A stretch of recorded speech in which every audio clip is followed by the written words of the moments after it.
हम 75वीं सालगिरह मना रहे हैं देश में। 17 ईयर्स में SC/ST कम्युनिटी से बाहर से वकीलों में से कोई भी जज आज तक अपॉइंट नहीं किया जस्टिस कैथ साहब के बाद में।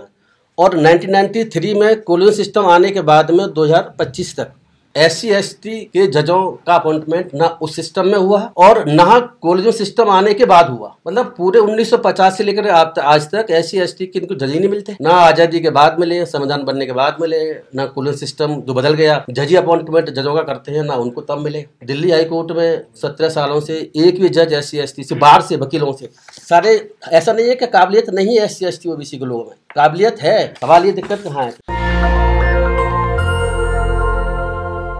हम 75वीं सालगिरह मना रहे हैं देश में संविधान के बाद में। संवैधानिक प्रोविजंस हैं बहुत सारे जिसका इम्प्लीमेंटेशन की प्रॉब्लम है देश में। आज की प्रेस कॉन्फ्रेंस सिर्फ और सिर्फ हम आपको बताते चलें कि उच्च न्यायपालिका, जिसमें हम कॉन्स्टिट्यूशनल कोर्ट्स भी बोलते हैं उनको, जो कि high courts and supreme court के जजों के अपॉइंटमेंट में SC/ST OBC ये जो कम्युनिटीज़ है उसकी हिस्सेदारी को लेकर के है।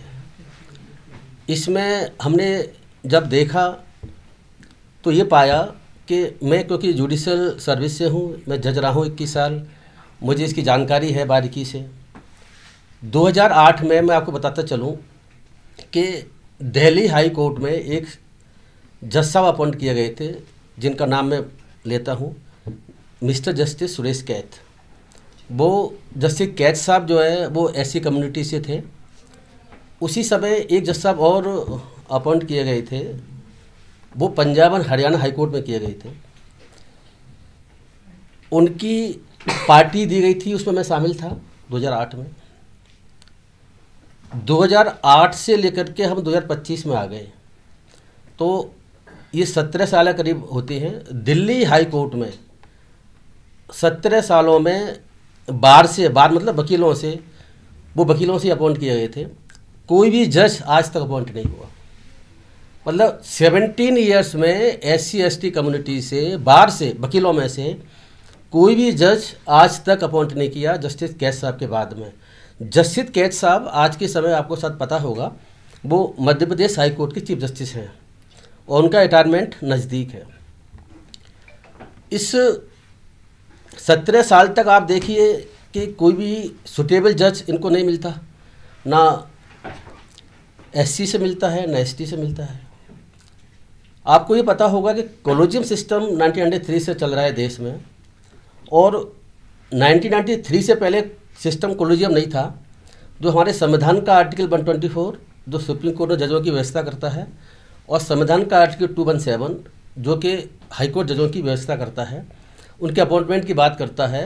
तो उन आर्टिकल्स में पहले 93 से पहले ये था कि राष्ट्रपति अपॉइंट करेंगे chief justice of India other जजेस की सहमति से, उनके कंसेंट से। कंसल्ट का मतलब परामर्श करेंगे सिर्फ।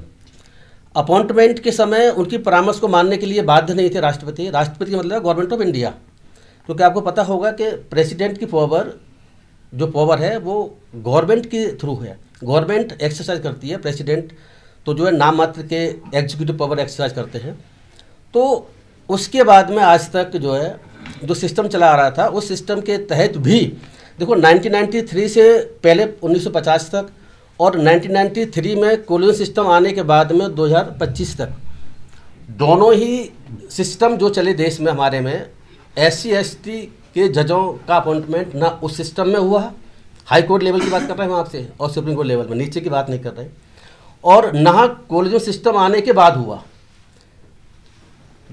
सुप्रीम कोर्ट के जजों को अगर देखें आप पूरे देश में 1950 से लेकर के अब तक, कोलिजन सिस्टम से पहले और आज भी टोटल 7 जजेस हैज बीन अपॉइंटेड। मतलब पूरे 1950 से लेकर आज तक SC/ST के इनको जज ही नहीं मिलते। ना आज़ादी के बाद मिले, संविधान बनने के बाद मिले, ना कोलिजन सिस्टम जो बदल गया जज अपॉइंटमेंट जजों का करते हैं ना उनको तब मिले। ये बड़ी चिंता का विषय है मेरे हिसाब से।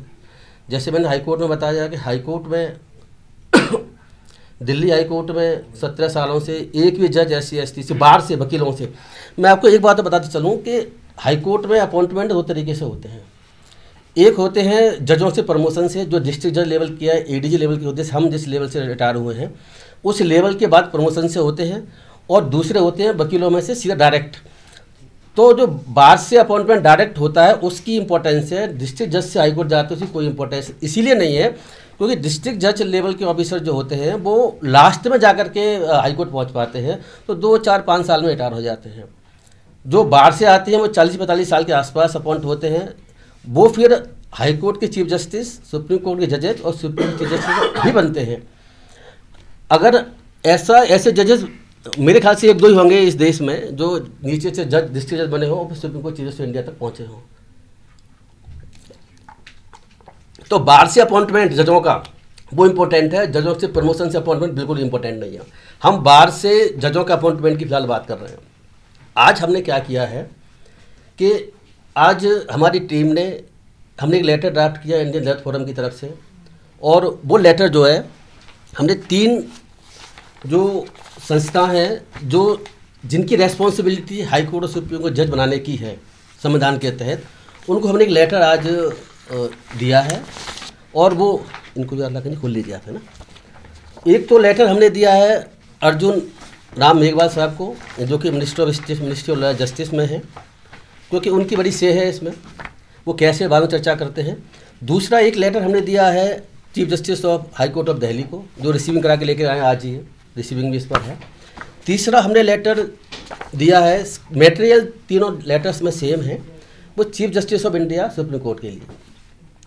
हमारी चिंता ये है कि मैं आपको कुछ डाटा बताता हूँ जो हमने इसमें मेंशन है। इसमें कुछ रिपोर्ट का मेंशन किया है हमने, कुछ डाटा इसमें मेंशन है। उस डाटा के बारे में मैं चाहूँगा कि आप लोग इसको देखें, समझें, आप भी विचार करें, आप भी सोचें कि आखिर देखो, 3 हमारे डेमोक्रेसी में 3 विंग्स हैं, चौथी विंग्स आपकी है मीडिया की, एग्जीक्यूटिव, लेजिस्लेचर एंड जुडिशरी। तो पार्लियामेंट में या विधानसभाओं में, पार्लियामेंट और लोकसभा में, और स्टेट लेजिस्लेचर में, विधानसभाओं में और लोकसभाओं में रिजर्वेशन की व्यवस्था है, और एमएलए एमपी 100% जो रिजर्वेशन है पूरा होता है, वह आपको सब पता है। इसी तरीके से एग्जीक्यूटिव में रिजर्वेशन की व्यवस्था अप टू आईएएस तक है, जजों तक कहाँ तक है वो बताएंगे अभी। तो चपरासी से लेकर के और आईएएस तक जजों रिजर्वेशन की व्यवस्था देश में अभी चल रही है। और उसमें मेरी जानकारी में ये है कि आईएएस के लेवल पर भी सारी वैकेंसी फुल होती हैं, बीच के कुछ लेवलों को छोड़ करके, जहाँ पर मिनिमम मार्क्स का कंसेप्ट है। आज हम इस इशू बात नहीं करना चाहते, बात सिर्फ हमारे जजों के अपॉइंटमेंट को लेकर के। तो एग्जीक्यूटिव में भी रिजर्वेशन की व्यवस्था है और लेजिस्लेचर में रिजर्वेशन की व्यवस्था है, एमए और नगर पंचायतों में और ग्राम प्रधान के सिस्टम में भी, वहाँ भी रिजर्वेशन की व्यवस्था है। जहाँ तक जुडिशरी का सवाल है, तो जुडिशरी में 4 स्टेज पर जजेस अपॉइंट होते हैं। सबसे पहली स्टेज होती है सिविल जज, जूनियर डिवीजन बोलते हैं, या सिविल जज या जुडिशल मजिस्ट्रेट। पहले इनको मेट्रोपोलिटन मजिस्ट्रेट दिल्ली में बोला जाता था, अब वो खत्म सिस्टम हो गया बीएनएसएस आने के बाद में। तो ये जो सिस्टम है, सबसे पहला रंग है जुडिशरी का, वो सिविल जज जूनियर डिवीजन का है, या जुडिशल मजिस्ट्रेट फर्स्ट क्लास बोलते हैं। उसके बाद उनका प्रमोशन होता है, वो होता है डिस्ट्रिक्ट जज लेवल पर। डिस्ट्रिक्ट जज लेवल पर भी रिजर्वेशन की व्यवस्था है। जो व्यवस्था चल रही है हमारे देश में, वो डिस्ट्रिक्ट जज लेवल पर रिजर्वेशन की व्यवस्था है। डिस्ट्रिक्ट जज लेवल के बाद प्रमोशन अगर डिस्ट्रिक्ट जज का होता है हाई कोर्ट के लिए, तो वहाँ रिजर्वेशन की कोई व्यवस्था नहीं है। बार में से अपॉइंट होते हैं डायरेक्ट, उसमें रिजर्वेशन की कोई व्यवस्था नहीं है।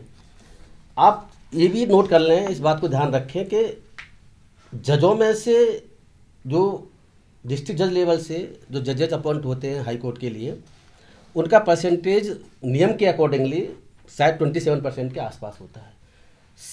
70% के आसपास जजेज अपॉइंट होते हैं, सिस्टम है ये, वो अपॉइंट होते हैं बार से, वकीलों में से। तो वकीलों से अपॉइंटमेंट जजों का वो इम्पोर्टेंट आस्पेक्ट है। हम उसी को लेकर के आज चर्चा करना चाहते हैं आपसे। अब मैं आपको जैसे बताया, 2008 के बाद दिल्ली में कोई जज बाहर से अपॉइंट नहीं हुआ, सुल ट्राइब से। देखो एक डाटा है, ये जो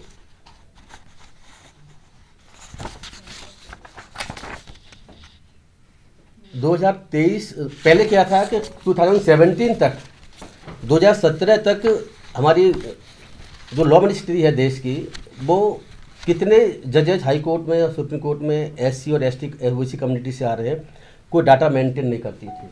क्योंकि रिजर्वेशन था ही नहीं, उनके फॉर्म में लिखा ही नहीं जाता कि SC का, ST का, OBC का, पता कैसे चलेगा। वो अलग बात है, इनफॉर्मली कोई जान ले, ऑफिशियल डाटा कोई नहीं था। लेकिन 2018 में क्या हुआ कि गवर्नमेंट ऑफ इंडिया ने एक MOP, मेमोरेंडम ऑफ प्रोसीजर बोलते हैं, कॉलोनी सिस्टम आने के बाद में एक मेमोरेंडम ऑफ प्रोसीजर की व्यवस्था शुरू हुई, जो व्यवस्था 2015 से चल रही है, और 18 में उसका MOP बनाया गया, जो अभी फाइनलाइज नहीं हुआ है, सुप्रीम कोर्ट में भी पेंडिंग है। सुप्रीम कोर्ट में और गवर्नमेंट ऑफ इंडिया में इसमें कुछ टसल चल रही है, जिसकी वजह से जो फाइनल नहीं हो पाया। लेकिन उसमें ही व्यवस्था है कि जो डाटा आप भेजेंगे वो डाटा में ये भी रहेगा कि SC, ST, OBC के जज कौन से हैं, क्या पोजीशन है, और माइनॉरिटी कम्युनिटीज़ के हैवी है कि नहीं, तो डाटा आता। तो उसके बाद 2018 से हमें डाटा मिलना शुरू हुआ है। तो 2018 से डाटा देखिए आप 2023 तक का जो ये है, 2/12/2023 का जब ये आया था तभी भी मीडिया ने इसे पब्लिश किया था, हाईलाइट किया था। 2018 से 2023 तक 650 जजों की भर्ती हुई है हाई कोर्ट में, और वो जजेज वकीलों में से भी अपॉइंट हुए ज़्यादातर, और कुछ जजेज हुएंगे डिस्ट्रिक्ट जज लेवल से प्रमोशन के थ्रू। 650 में से आप देखिए जनरल 492, पिछले 6 सालों में 23 तक 18 से लेकर के 650 हाईकोर्ट जजों में से 492 यानी 75% जनरल कैटेगरी से अपॉइंट किए गए हैं। SC के जजेज टोटल अपॉइंट हुए 23। वो पूरे देश के हाईकोर्ट की बात चल रही है, दिल्ली हाईकोर्ट की बात नहीं है, पूरे देश के हाईकोर्ट की बात चल रही है। सिर्फ 23 जज अपॉइंट हुए हैं 6 साल में, 650 में से SC के, ST के सिर्फ 10 अपॉइंट हुए हैं, और OBC के 76, माइनॉरिटीज़ में 36 अपॉइंट हुए हैं। 13 जजों के बारे में कोई डाटा नहीं है कि वो SC, ST, OBC माइनॉरिटी के है कि नहीं है। तो इस तरीके से आप देखिए कि 18 से लेकर के 23 तक का डाटा बताता है 6 सालों का। 3% केवल SC के जज अपॉइंट हुए हैं, 1.5% सिर्फ ST के, और 12% OBC जज अपॉइंट किए गए हैं। 650 जजों में से 492 75% belong to the general category. ये डाटा हमें 18 से 23 के बीच में है। और थोड़ा पीछे चले जाते हैं, पीछे के बारे में एक करिया मुंडा रिपोर्ट आई थी पहले 2000 में, उस रिपोर्ट के अकॉर्डिंग डाटा हमारे पास अवेलेबल है। वो डाटा ये बताता है कि 1993, अब हम 18 से 23 नहीं, हम पीछे चले जाते हैं, 1993 out of the 18 high courts, जब 18 हाई कोर्ट्स में से 12 high court did not have a single जज बिलोंगिंग टू द SC। मतलब ये स्थिति आज नहीं है, ये स्थिति पहले चली आ रही है कि 1993 में भी 18 हाई कोर्ट में से 12 हाई कोर्ट में एक भी जज उस समय SC का नहीं था, और 14 हाई कोर्ट वर विदाउट एनी ST जज, और 14 हाई कोर्टों में तब कोई भी ST का जज नहीं था। Further the report also explain that as on 1/5/1998 में, यानी 3 साल के बाद में, ओनली 15 जजेस belong to SC and 5 to SC out of the total strength of the 481 High Court judges. So, in the case of a Supreme Court which should have been a role model for the High Court, it is a big zero. उस समय 1993 में, 1998 में supreme court में उस वक्त कोई जज नहीं था। ये करिया मुंडा रिपोर्ट 2000 है, उसके तहत में डाटा है, उसको मैं आपको बताने की कोशिश करता हूँ। अब हम 2011 में आ जाते हैं। 2011 में there are only 24 judges belonging to SC and ST against a total of 850 judges in all 21 high courts, but 14 out of 21 high court do not have a single SC ST judges। मतलब 850 जजों में से 21 high court के 850 जजों में से SC ST के सिर्फ 24 जज थे, और 21 हाई कोर्टों में SC ST का कोई भी जज नहीं था। नहीं sorry, but 14 out of 21 high court, 14 high कोर्टों में उस वक्त भी SC ST का कोई भी जज नहीं था। तो ये जो पोजीशन है, उसके बाद उसके बाद क्या है कि 1950 से लेकर अब तक 7 जजेस जैसा अपॉइंट किए सुप्रीम कोर्ट में। आज के समय अभी पिछले 2-3 सालों में मैं आपको बताते चलूँ कि उससे पहले 1950 से लेकर के अब तक जो जजेस सुप्रीम कोर्ट में अपॉइंट किए गए थे, सिर्फ 4 जजेस अपॉइंट किए गए थे। लेकिन अब पिछले 2-3 सालों में 3 जज और अपॉइंट किए गए हैं SC कम्युनिटी से। उसमें से जस्टिस BR गवई साहब भी हैं, जस्टिस CT रवि कुमार जी हैं, और जस्टिस पराले साहब हैं। तो ये जस्टिस गवई साहब अगले मई में CJ बनने वाले हैं, जस्टिस संजीव खन्ना साहब रिटायरमेंट के बाद में। तो second chief justice of India होंगे SC कम्युनिटी से देश में, जस्टिस KG बालाकृष्णन साहब के बाद में। हमारी कोशिश ये है कि ये इशू हाईलाइट हो, इस इशू को भी लोग समझें, देश जाने। जहाँ तक सरकार का सवाल है, मैं बताऊँ आपको कि सरकार जो भारत सरकार अब की है या पहले की है, कोई भी भारत सरकार को ज़्यादा इंटरेस्ट नहीं था कि SC/ST के जजेस हम high court supreme court level पर अपॉइंट करें। देखो आप ये समझ लीजिए कि नीचे के लेवल जजों का कोई खास मतलब नहीं है, मतलब है लोअर कोर्ट डिस्ट्रिक्ट जज लेवल की एक अलग बात है, लेकिन high court supreme court constitutional courts हैं, उनको बहुत वाइड पावर्स हैं। आप ये देखिए कि सुप्रीम कोर्ट के 2 जजेस बैठ करके, हाई कोर्ट के 1 जज भी बैठ करके पार्लियामेंट के बनाए हुए कानून रद्द कर सकता है। ये पावर नीचे की जो कोर्टों का नहीं है, किसी IAS ऑफिसर को नहीं है, तो किसी भी MP MLA को भी नहीं है। आप ये समझिए कि कितनी वाइड पावर संविधान हमारा जो है हाई कोर्ट और सुप्रीम कोर्ट जजों को देता है, लेकिन वहाँ हमारा जो है जो रिप्रेजेंटेशन है वो एब्सिमल है, मिनिमम है, बहुत कम है, नाम मात्र के लिए है ही नहीं है। आज के समय 2-3 जजेस सुप्रीम कोर्ट में हमारे हैं, लेकिन कुछ समय के बाद में खत्म हो जाएंगे, फिर बाद में क्या होगा वक्त बताएगा।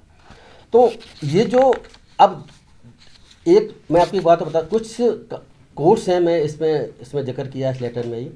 सुप्रीम कोर्ट ने खुद एडवोकेट्स ऑन रिकॉर्ड एसोसिएशन के जजमेंट था, जस्टिस पांड्यान थे, उन्होंने क्या कहा था, while coating doctor BR Ambedkar साहब को कोट किया, उन्होंने कहा कि that entry into superior judicial office is not the exclusive purgative of the privilege class.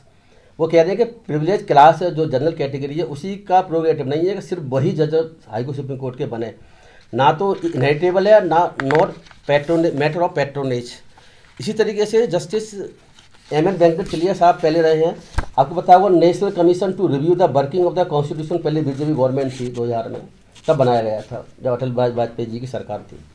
वो अलग बात है कि वो क्या हुआ उसमें, लेकिन जस्टिस MN वेंकट चलिया उन्होंने ये कहा था उस वक्त कि over 50 years of the progress of education however tidy has certainly produced adequate number of persons of SC/ST and OBC in every state who possesses the required qualification, having necessary integrity, character, acumen required for judges of Supreme Court and High Court for appointment as judge of the superior judiciary।